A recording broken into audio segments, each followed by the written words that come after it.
Les débats précédents se sont étalés sur 2 nuits, y compris ce face-à-face de juin diffusé par NBC News.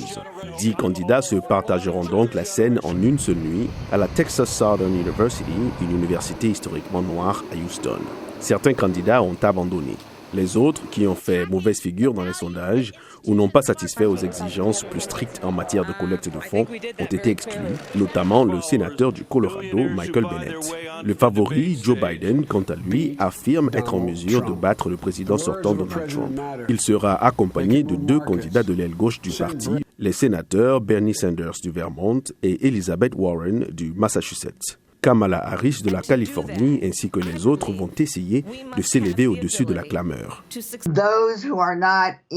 Ceux qui ne font pas partie de ceux que je considère le top 3 à l'heure actuelle, Biden, Sanders et Warren, vont se battre pour obtenir un peu plus d'air, c'est-à-dire se battre pour avoir la possibilité de collecter plus d'argent pour augmenter leur popularité.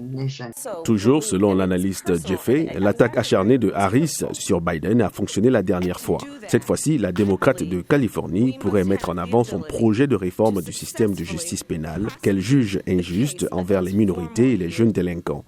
Les soins de santé, la violence acharnée, l'immigration, autant de points sur lesquels les démocrates s'accordent en général, mais pas sur les détails, et qui seront probablement évoqués au cours du débat. De toute évidence, le président Donald Trump sera une cible. Avec le limogeage du conseiller à la sécurité nationale John Bolton, certains parleront peut-être de signes d'un gouvernement en désarroi. En outre, cette semaine marque le 18e anniversaire d'un attentat terroriste contre l'Amérique. Les candidats se demanderont qui peut inspirer confiance et qui peut gagner les élections.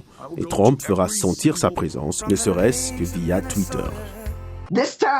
Cette fois, Donald Trump est le 11e homme sur la scène du débat, encore une fois. Le processus politique poursuit son cours dans le pays et les Américains maintiennent leur regard tourné vers les élections de novembre 2020.